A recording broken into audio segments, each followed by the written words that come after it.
여러분, 이 세상을 살아가면서 마음이 힘들 때가 많이 있죠.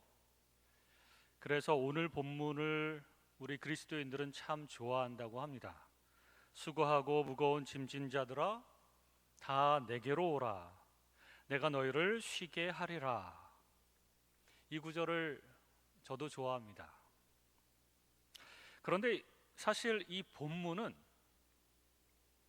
우리의 기대와는 다른 의미를 가지고 있습니다. 이 말씀을 읽으면서 예수님께서 내 짐을 대신 져 주시려나 보다, 그래서 내가 쉬도록 해주시려나 보다, 이런 생각을 좀 하죠. 그러나 짐을 대신 져준다라고 하는 약속은 없습니다.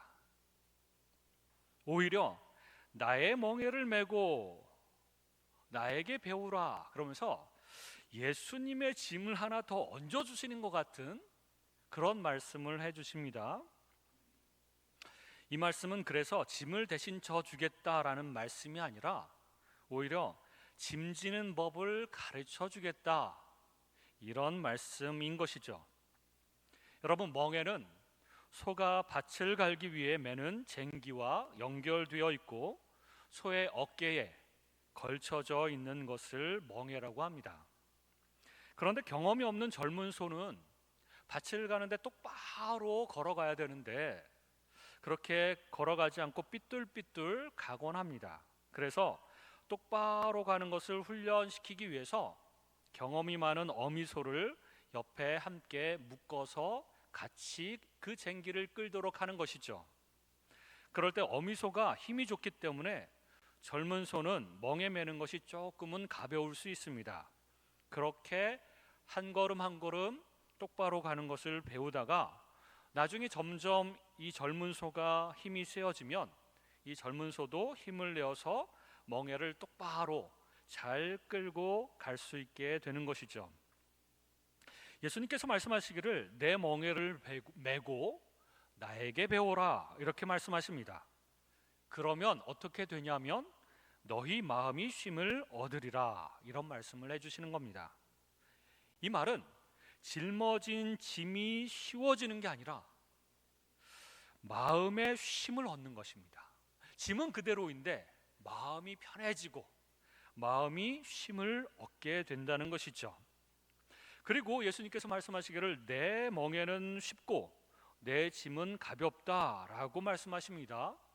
그런데 한번 여러분 생각해 보십시오. 예수님의 멍에와 예수님의 짐이 정말로 가볍습니까? 예수님이 진 짐은 말하자면 십자가의 짐, 십자가의 멍에인 것이죠. 그 십자가의 짐이 얼마나 어렵고 고통스러운지는 우리도 이미 알고 있습니다. 그래서 겟세마네 동산에서 예수님께서 3번 기도를 하셔서 하나님 아버지, 이 잔을 내가 마시지 않으면 안 되겠습니까? 3번이나 기도하지 않았습니까? 그만큼 무거운 짐인 것이죠. 그런데 십자가의 형벌 자체도 굉장히 무섭고 공포스러운 형벌이었습니다. 그 십자가 형틀 또한 메고 가기도 너무나도 무거운 짐이었죠. 이렇게 볼 때 예수님이 지고 가신 그 짐과 멍에는 결코 가볍고 쉬울 수가 없는 것입니다. 그럼에도 불구하고 예수님은 내 멍에는 쉽고 내 짐은 가볍다라고 말씀하고 있는 것입니다. 그러면 이 말씀의 뜻은 무엇일까요?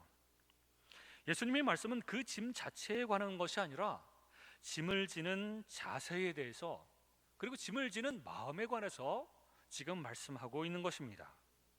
예수님이 내 멍에와 내 짐을 우리로 하여금 더 지게 하면서 무엇을 배우도록 하느냐 하면 나는 마음이 온유하고 겸손하다, 이렇게 말씀하시면서 우리로 하여금 그 예수님의 마음처럼 온유와 겸손을 배우기를 원하시는 것이죠.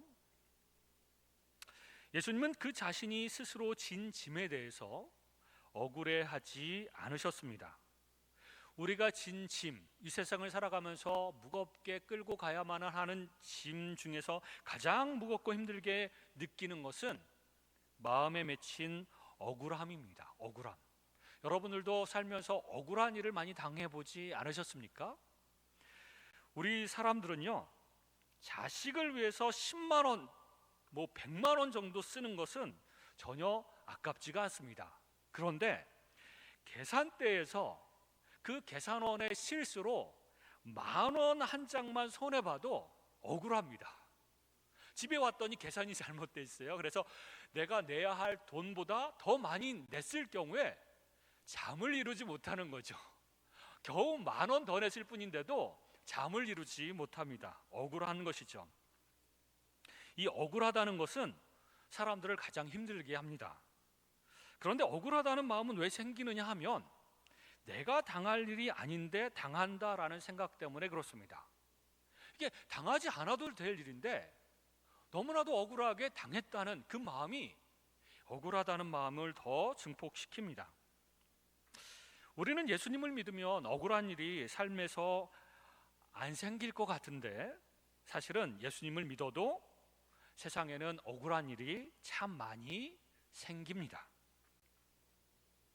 아까 말한 10,000원 손해, 이거는요 비일비재하죠. 경제적인 손실 너무나도 많이 당합니다. 열심히 일했는데 보상이 주어지지 않거나 예전 회사에서는 보너스가 있는데 이번 옮긴 회사에서는 보너스가 없대. 그러면 화가 나죠. 원래 그 회사의 정책이 보너스가 없는 회사인데도 받다가 안 받으면 억울하게 됩니다. 정직하게 일했는데 오히려 손해를 봤을 때 아니 내가 정직하게 일했으면 그만큼 이익을 얻어야 되는데 오히려 손해를 봤을 때 너무나도 억울한 마음이 생기는 것이죠. 이런 경제적인 손실뿐만 아니라 잘못을 하지 않았는데도 오해를 받거나 불이익을 당할 때 굉장히 억울합니다. 그런 일이 우리 살면서 너무나도 많은 것이죠. 우리 인간들은 이런 억울한 일이 가장 힘든 것 같습니다. 그런데 예수님께서 제자들에게 이런 말씀을 하십니다.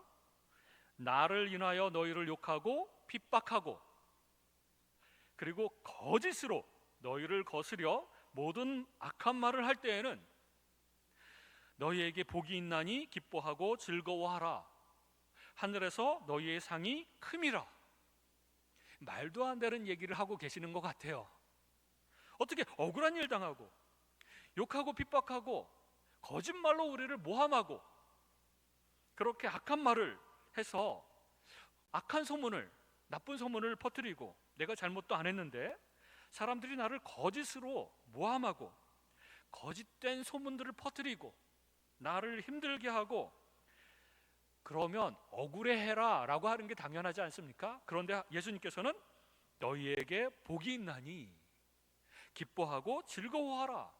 하늘에서 너희의 상이 크민이라. 이런 말씀을 하신단 말이죠. 보통 사람들은 억울한 일을 당하면 세상 말로 미치고 팔딱 뜁니다. 마음에 분노가 생기고 너무나도 우울해지고 두렵기도 하고 그 일이 이해할 수가 없어서 잠도 못 잡니다. 그러면서 마음속으로 생각하기를 어떻게 나한테 이런 일이, 내가 뭘 잘못했다고 왜 나한테만 이런 일이 벌어지는가? 그리고 억울한 일을 당하게 한 그 상대방에 대해서 마음속에 이제 분노가 생기는 것이죠. 그리고 어떻게든 내가 복수해 주겠다, 나도 가만히 있지 않겠다, 이렇게 생각을 합니다. 그런데 예수님께서는 그러지 말아라. 그런 일을 당하면 오히려 너에게 복이 있다. 그리고 기뻐하고 즐거워해라. 이렇게 말씀하십니다. 여러분, 신자란 모든 일에 형통한 자가 아니라 모든 일의 결과에 대해서 마음의 평안을 뺏기지 않는 사람들입니다. 다시 한번 말씀드리겠습니다. 신자란 모든 일에 형통한 자가 아니라 모든 일의 결과에 대해서 마음의 평안을 뺏기지 않는 사람들입니다. 억울한 일을 당해도 마음의 평안을 뺏기지 않고 내 마음 평안해 이렇게 노래하고 찬양할 수 있는 사람들이 진정한 신자라는 것입니다. 그 어떤 것도 우리의 마음을 흔들 수 없는 사람이 신자입니다. 하나님 안에 있기 때문에. 그렇죠. 또 신자가 얻는 행복이란 고통이 없고 슬픔이 없는 그런 만사형통의 인생이 아니라, 신자의 행복은 주님께서 십자가의 길을 기쁨으로 가신 그 마음에 동참하는 것이 우리의 기쁨이고 우리의 행복입니다. 세상에서 억울한 일이 많은 삶일 수는 있으나 그런 삶이 주님께서 기뻐하시는 길이요 방법이라면 그 일이 아무리 어렵고 괴로워도 그것은 우리의 기쁨이 되고 자랑이 될 것이며 그렇게 여겨야 됩니다. 내가 핍박받는 거 내가 제대로 신앙생활하고 있구나. 내가 핍박받고 있으면서도 내가 믿음으로 견디며 살아가는 것 하나님이 기뻐하시는 거구나.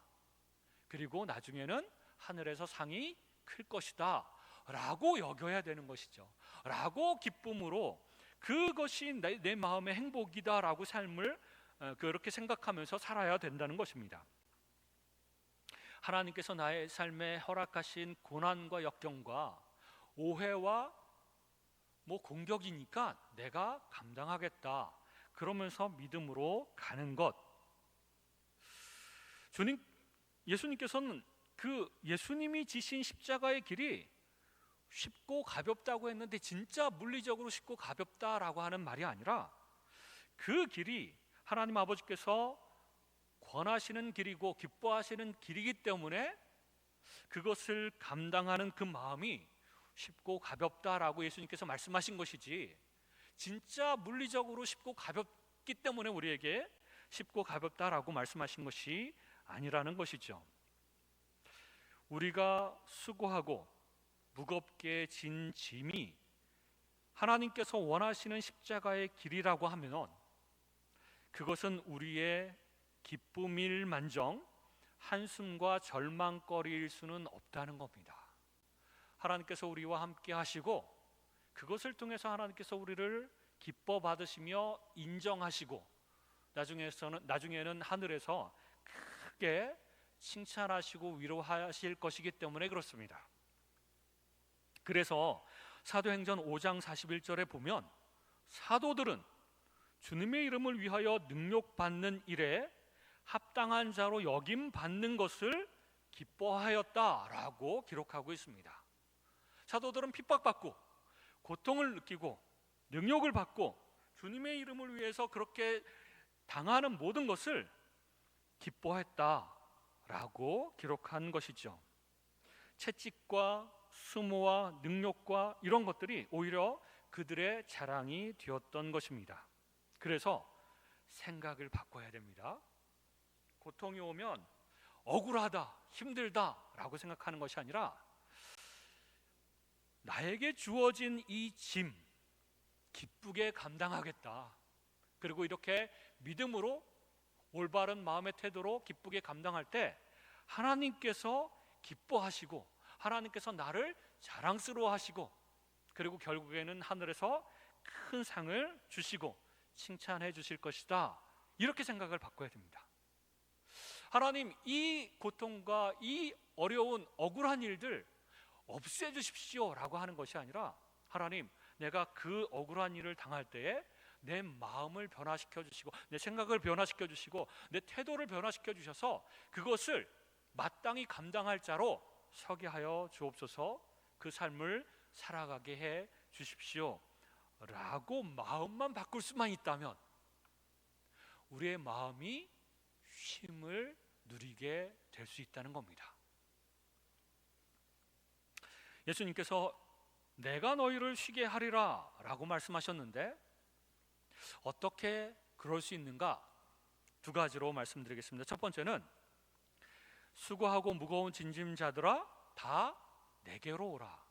첫 번째는 우리가 해야 되는 주님께로 가야 됩니다. 억울할수록 주님께 더 나아가야 됩니다. 그래야 주님께서 위로해 주시는 것을 받고, 위로를 받고 마음이 평안해질 수 있습니다. 주님께 나아가서요, 억울한 걸 다 쏟아 놓으십시오. 하나님, 얘가 나한테 이렇게 했어요. 그러면서 다 얘기하십시오. 나 억울합니다. 미쳐 팔딱 뛰겠습니다. 그때 주님의 위로하시는 말씀을 들으십시오. 나는 더 억울한 일을 당했다. 예수님께서 말씀하시고, 그러나 그것을 견딜 수 있도록 내가 함께 해줄 것이고, 내가 도와줄 것이고, 내가 능력을 부어줄 것이다. 이렇게 위로해 주시고 마음속에 평안을 주실 것입니다. 첫 번째로 우리가 해야 되는 일은 주님께 나아가서 다 억울한 일들을 토로하는 것입니다. 그리고 주님의 위로를 받는 것입니다. 두 번째는 배워야 됩니다. 나는 마음이 온유하고 겸손하니 나의 멍에를 메고 내게 배우라. 그러면 너희 마음이 쉼을 얻으리니 라고 말씀하셨습니다. 그러므로 예수님의 이 두 가지를 배워야 됩니다. 첫 번째, 마음이 온유하고 겸손하다고 말씀하셨으니 우리가 배워야 될 것은 온유와 겸손입니다. 온유와 겸손. 여러분, 온유가 무엇인지 아십니까? 우리 안온유 집사님은 잘 아실 것 같은데요. 온유라고 하는 것은 원어에 보면 길들여지다라는 뜻입니다. 길들여지다. 이건 뭐냐면 힘은 그대로인데 길들여져서 주인의 뜻에 따라서 그 힘을 사용하는 것이 온유입니다. 마치 쟁기 메고 밭 가는 소가 길들여졌을 때 그 소가 가진 힘은 그대로입니다. 그런데 온유해져서 그 주인이 이끄는 대로 그냥 가는 것이죠. 이건 야생마들도 마찬가지입니다. 힘은 그대로이고 속도도 아주 빠릅니다. 그런데 길들여졌을 때 그 말의 주인이 시키는 대로, 이끄는 대로 갈 수 있는 것이 바로 온유입니다. 우리도 마찬가지입니다. 길들여지면, 하나님께 길들여지면 힘은 그대로 있습니다. 그래서 억울한 일을 당하게 되면 그 억울한 일을 당하게 한 그 사람에게 충분히 복수할 수 있는 힘과 능력이 있습니다. 그럼에도 불구하고 하나님이 그렇게 하지 말라고 하시면 복수하지 않고 오히려 하나님께서 하라고 하시는 대로 사랑으로 갚아줄 수 있는 것, 그게 바로 온유입니다. 그런데 성질대로 하면 다 엎어버리고 내가 똑같이 당하게 해주고 싶고, 아니 몇 배로 더 당하게 해주고 싶고, 그럴 능력도 있습니다. 그러나 하나님의 사람은 하나님께서 조종하시는 대로 하는 사람입니다. 이 온유를 훈련해야 되고 온유한 마음을 갖도록 하나님께 기도해야 됩니다. 그 온유한 마음을 가졌을 때 마음에 평안이 주어집니다. 억울한 일을 참으라고요? 복수하지 말고 참으라고요? 사랑해 주라고요? 그러면 오히려 더 열불날 것 같지 않습니까? 그렇지 않습니다. 자기 성질을 잘 조절할 수 있는, 그래서 그렇게 온유하게 훈련된 사람은 사실 그런 사람만이 마음의 평안을 누릴 수 있습니다. 어떤 것에도 흔들리지 않는 그런 평안을 누리게 되는 것입니다. 그러므로 여러분, 주님께, 예수님께 배워야 될 것, 첫 번째는 온유입니다. 그리고 하나님, 나에게 온유한 마음을 주십시오. 길들여 주십시오. 그래서 하나님께서 원하시는 대로 살 수 있도록 내 마음대로, 내 성질대로 살아가는 것이 아니라, 우리가 화나는 일이 참 많지 않습니까? 그런데 성질대로 화를 버럭버럭 내고 살면 얼마나 후련하겠습니까? 그러나 그건 온유한 모습이 아닙니다. 하나님께서 원하시지 않는 모습입니다. 그러니까 하나님께서 원하시는 대로 이끌 때 그대로 길들여져서 하나님이 원하시는 대로 말하고 행동하고 그런 태도로 삶을 살아갈 수 있게 된다면 내 감정도 조절할 수 있고 진정한 평안을 누리며 살아갈 수 있게 되는 것입니다. 두 번째로 예수님께 배워야 될 것은 겸손입니다. 이것도 좀 어려운 건데요, 자기를 부인하고 자기를 낮추는 마음이 겸손이죠.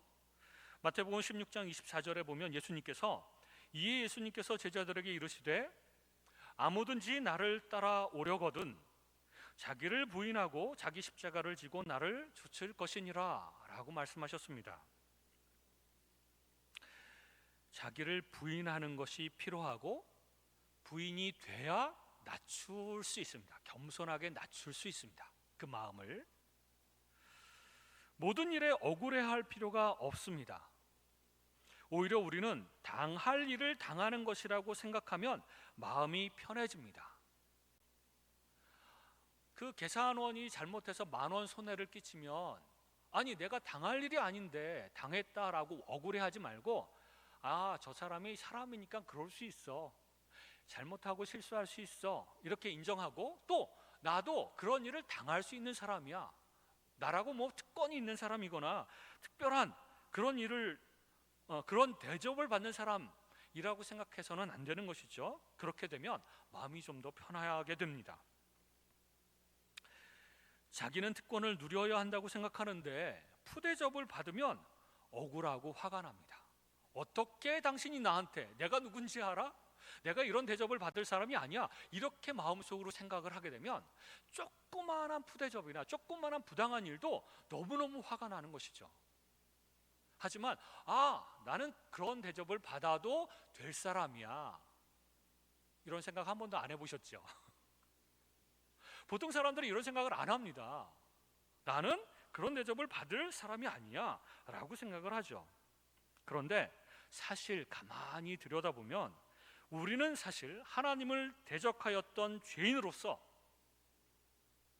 어떠한 안 좋은 대접을 받아도 할 말이 없는 사람들입니다. 사실 심지어 지옥에 떨어져도 할 말이 없는 사람들입니다. 우리가 그런 사람들이었어요. 하나님의 은혜로 겨우 구원받아서 천국에 들어갈 수 있게 되는 것이고 내 노력으로 그것도 되는 것이 아니라 하나님의 은혜로 우리가 그렇게 된 것이지 나는 아무런 공로가 없습니다. 오히려 우리는 하나님을 대적하였던 무지막지한 죄인, 그래서 지옥 형벌도 받아 마땅한 사람, 이렇게 여겨야 됩니다. 그래야 자아를 부인할 수 있게 됩니다. 그리고 겸손하게 나 자신을 낮출 수 있게 됩니다. 유교식으로 겸손을 생각하면 안 됩니다. 그냥 겉모습으로 예, 이 정도 가지고 되는 것이 아니라 겸손은 마음속에서부터 이루어져야 됩니다. 겸손은 겉으로만 그냥 겸손한 척 하는 것은 성경에서 말하는 겸손이 아닙니다. 근데 진정한 겸손은 정말 자기 자신을 부인해야지 낮추어질 수 있는 것이고 예수님과 같은 그런 겸손을 행할 수 있게 되는 것입니다. 많은 사람들이 특별히 믿었던 어떤 사람들에게 잘못된 대접을 받았을 때 아니 어떻게 나한테 이렇게 대할 수 있냐며 믿는 도끼 발등시켰다고 사람들에게 실망하고 펄펄 뜁니다. 내가 너를 믿고 내가 너한테 너무 잘해줬는데 어떻게 네가 나한테 그럴 수 있느냐고 이렇게 생각을 하는 것이죠. 그런데 다시 생각해 보면 그 사람들은 그럴 수밖에 없는 사람들이라고 한번 생각해 보십시오. 왜? 그 사람들이 나와 같은 똑같은 무지막지한 죄인들이기 때문에 그렇습니다. 의도치도 않았는데 잘못 말이 나갈 수도 있고 의도치도 않았는데 잘못 나를 대할 수도 있습니다. 그걸 섭섭해해서는 안 됩니다. 나를 왕자처럼 공주처럼 아니 왕처럼 대접해 주기를 자꾸 기대합니다. 우리는 특별히 내가 사랑해주고 내가 그렇게 대접해 주었던 사람들한테 그만큼 대접받기를 원합니다. 근데 그게 안 됐을 때 억울하고 분하고 실망하고 그렇게 하는 것이죠. 그걸 받아들일 수 있는 마음, 겸손한 마음을 배워야 됩니다. 예수님으로부터. 이 세상에서 사는 한 그런 일들은 비일비재하게 앞으로도 계속될 겁니다. 그럴 때마다 분노하고 그럴 때마다 억울해하고 그럴 때마다 잠자지 못하고 그렇게 살기보다는 주님, 저에게 온유한 마음과 겸손한 마음을 주시고 훈련시켜 주옵소서. 생각을 바꾸게 해주십시오. 생각을 바꾸게 해주십시오. 근데 이게 참 안 바뀝니다. 안 바뀝니다. 신자란 그의 인생과 존재를 자신을 위해서 살지 않고 주님을 위해서 사는 것을 제일 큰 기쁨으로 갖는 사람이 신자입니다. 그래서 신앙생활이라고 하는 것은 얼마나 순조롭고 평탄하게 사느냐가 아니라 삶에서 일어나는 어려움을 어떤 태도로 받아들이느냐, 이것이 신앙생활입니다. 그래서 우리는 신앙생활하고 있다, 내가 신앙생활하고 있다, 주님 안에서 참된 신앙생활을 하고 있다, 이렇게 얘기를 할 때 내가 그 삶에서 일어나는 어려움을 하나님께서 원하시는 태도로 받아들이고 그것을 극복해 가면서 살아가고 있느냐, 이것을 봐야 되는 것이죠. 그런 마음의 태도는 없이 힘든 일이 있으면 불평하고 원망하고 다른 사람 비난하고 똑같이 갚아주고, 그건 신앙생활이 아니라는 것입니다. 참된 신앙생활이 아니라는 것이죠. 그러면 그럴수록 마음의 평안은 없습니다. 마음의 쉼은 없습니다. 그래서 기독교인이 됐는데도 불구하고 이 세상을 살아가는 것이 왜 이렇게도 어려운지, 마음의 쉼은 없고 마음은 늘 힘들고 하나님께 기도해봐도 소용이 없어요. 그리고 하나님께서 주신 축복도 참 많은데도 소용이 없습니다. 늘 쉼이 없어요. 마음에 평안이 없습니다. 이 생각을 바꿔야 됩니다. 이 마음을 배워야 됩니다. 그래야 환난 중에도 기쁨으로 살 수가 있습니다. 이 마음을 배우지 않으면 작은 일에도 억울하기 때문에 분노하고 슬프고 인생 전체가 무너지는 것 같은 그런 스트레스를 받으며 사는 것입니다. 그래서 똑같이 신앙생활을 하고 똑같이 구원의 확신도 있고 똑같이 하나님 자녀됨을 확신하면서 살아가는데도 신앙생활이 다릅니다. 어떤 사람들은 기쁨과 평안 가운데 이렇게 똑같은 어려움을 당해도 평안 가운데 기쁨으로 살아가는 사람이 있는가 하면 늘 힘들어하고 늘 불만족하고 늘 억울해하면서 살아가는 사람들이 있는 것이죠. 그러므로 여러분, 오늘 하나님께서 우리에게 주시는 말씀이 있습니다. 주님 안에서, 주님 품 안에서 쉼을 누리십시오. 그리고 주님과 같이 온유하고 겸손한 것을 예수 그리스도께 배우셔서 그 어떤 환난과 어려움이 오더라도, 아니 억울한 일이 당할지라도 그 안에서 평안한 마음을 누리시기 바랍니다. 그리고 이런 핍박과 어려움 마땅히 당할 자로 기뻐하며 나중에 하나님께서 주실 그 칭찬과 상급을 바라보며 살아가시는 저와 여러분이 되시기를 주님의 이름으로 축원합니다. 기도하겠습니다.